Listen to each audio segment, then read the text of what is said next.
results of both the survey and the interviews shows that students view what they do outside the classroom to be more important than what they do inside the classroom. Some of them, they said that it's just as effective as what they do inside the classroom, but some deemed it to be even more helpful than what they do inside the classroom. The results of this thesis is backed up by research in related fields such as that of Barry Zimmerman, who is a leader in the field of self-regulated learning. So what to do with this research? One of the implications of this research is to use the list of activities, about 14 different activities are listed in the thesis, to be used to help second language learners to improve their language. These activities can also be brought inside the classroom to be used for teaching, since they are more entertaining and more authentic, according to what students reported. Finally, this research is only a step to pave the way for future research to be done in this area and to draw the attention of ESL educators to what happens inside the classroom, so they don't only focus on what happens outside the classroom. If you'd like to know more about this, I'd love to chat with you after this event is over. Thank you very much for your attention.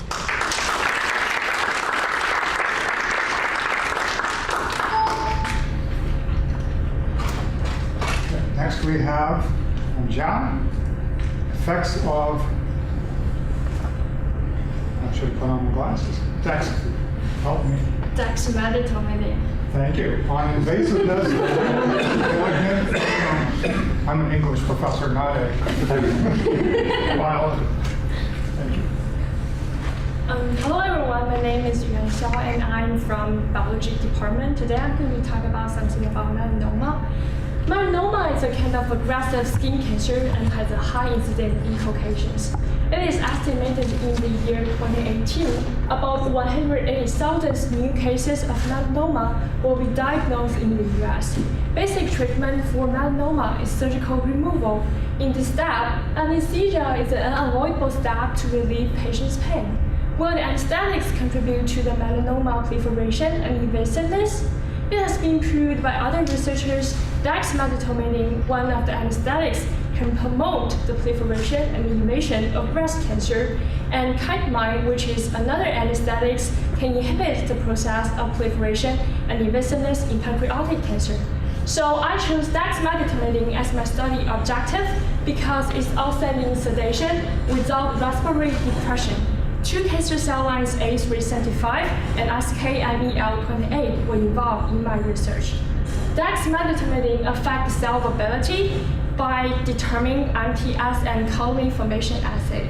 In MTS assay, 3,000 cells were seeded into a 96-well plate and then applied with 5 different concentrations of dexmedetomidine. After incubation, the adorance was measured. Higher adorance indicates more living cells. The result I got indicated actually the use of dexmedetomidine can promote the both two cancer cell lines proliferation even at a low concentration at 1 nanomolar. In another test, the colony formation assay is a test to determine the effect of dexmedetomidine on forming colonies. Cells proliferate by forming a colony, and then colonies can tag each other to reach a high population.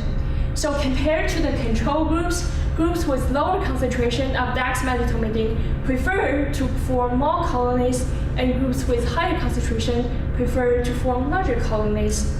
The other test is called wound healing test. So in this test, at first we need to create the wound with a tape and then apply with the drug. So the change in the area of the wound indicates the change in the invasiveness.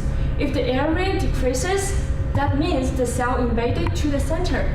The result we got actually indicated the use of dexmedetomidine can inhibit the invasiveness of melanoma cells. In conclusion, our results suggested the continued use of dexmedetomidine as anesthetics in melanoma patients, even though it may promote the cancer cells proliferation, its inhibition of invasiveness is still significant. Thank you.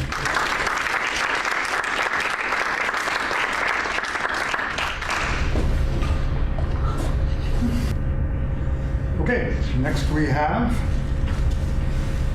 Caitlin Durrell, English Modern Languages and Journalism. with Running from Moonlight, an original novel and analysis of character creation in selected works of Ursula K. Le Guin. Good morning, my name is Caitlin Durrell, and my major assertion for this thesis is that characters created from their environments are effective in creating social critiques. So this is important because we are using writing in order to affect social change in our present world. I researched award-winning writer Ursula K. Le Guin to study her novels as critiques of social issues such as race, class, gender, environmentalism, and colonialism. And then I used this research when writing my own novel, Running from Moonlight. In my research, I found 3 main environmental factors that would help writers critique our present world, which were physical environment, social structure, and social positioning. So first, the physical environment is where does the story take place in location and time? So the location of the story could be here in Emporia, or on another planet, or completely on a rocket ship, any of those places. And then the time could be the past, the present, or the future. What creatures populate this story is also important. Are they human, are they alien, etc. And what kind of technology exists? Next, the social structure also plays a factor in creating a social critique. So what is the code of conduct in the world? How do people interact with one another? What is the political landscape and the government, which also affects the way in which people interact? And what is the relationship between the sexes? Especially if you are socially critiquing gender, that is extremely important. Lastly is the social positioning of your main character. So where does your protagonist fit into the structure? Are they in the upper class, in the lower class? Do they live in a city or in the suburbs, etc.? And how does that change the story? And by focusing on creating characters in this way, authors can engage in social critique, which is important because it allows us to see inequalities in our own world and address them. Thank you.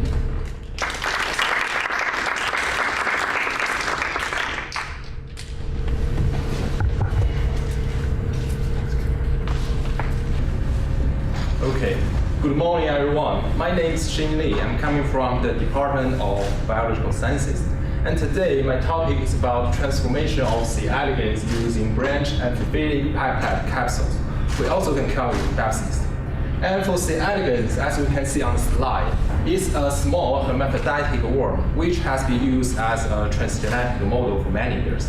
We can use this transformed strand to do the rescue mutant phenotype, localize the proteins in specific tissues, or as disease model for other organisms.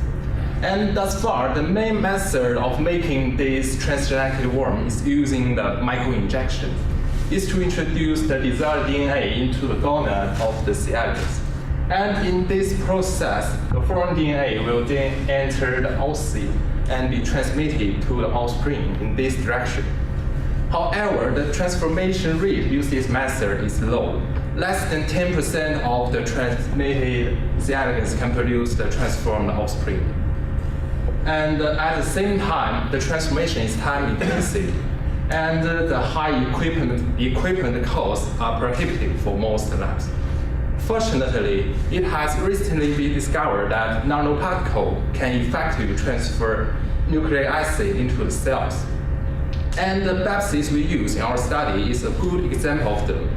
It can work as a carrier of DNA with high transfection rate and minimal cytotoxicity. And in this study, we use a temperature-sensitive strain of C. elegans with a lethal mutation in the FEL1 genes. The FEL1 mutation allows the worms to normally grow at 50 to 20 degrees. However, it's lethal if you grow them at 25 degrees. And we also use the PBX plasmid, which carry the normal FEL1 genes. We bound it with the Thesis and use the combination of them to feed our mutant stress. And after feeding, we can see that our C. elegans can survive and reproduce at the restrictive temperature of 25 degrees. Once we have optimized this practical, we will then attempt to introduce green fluorescence protein construct like that into this study to show the stable of the transformation with a linear type of DNA. And in this way, we can confirm that we successfully transform the DNA into the gonad of the C. elegans and be able to introduce this simple and effective method to the world community. Thank you.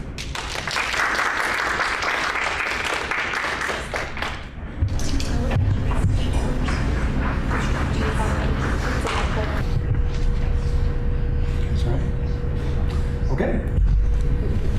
Next up, we have D. Mariska Fabriani, the effect of integration approach on employee attitudes through organizational culture change and HR initiatives during mergers and acquisitions. Hi everyone, my name is Dea from Industrial Organizational Psychology, and I'm happy to be here to present my thesis on the effect of integration approach to employees' attitudes through organizational culture change and HR initiatives during mergers and acquisitions. So, mergers and acquisitions, or M&As, are not uncommon in the business world today. They have tremendous potential for sustainable business growth and competitive advantage. By going through these processes, companies are able to create new market, they are able to grow and diversify their product, and access new technology and resources. But unfortunately, 80% of the transactions have failed to meet stakeholders' expectations. Why? The answer is simple. It's the human factor. So that's what I did. I did a study using both qualitative and quantitative methods on 101 employees in a company in Indonesia who have been through mergers and acquisitions to look into how we can make mergers and acquisitions better. So it was interesting to find that the integration approach the management took would influence the employees' attitudes, which in the studies are engagement and commitment.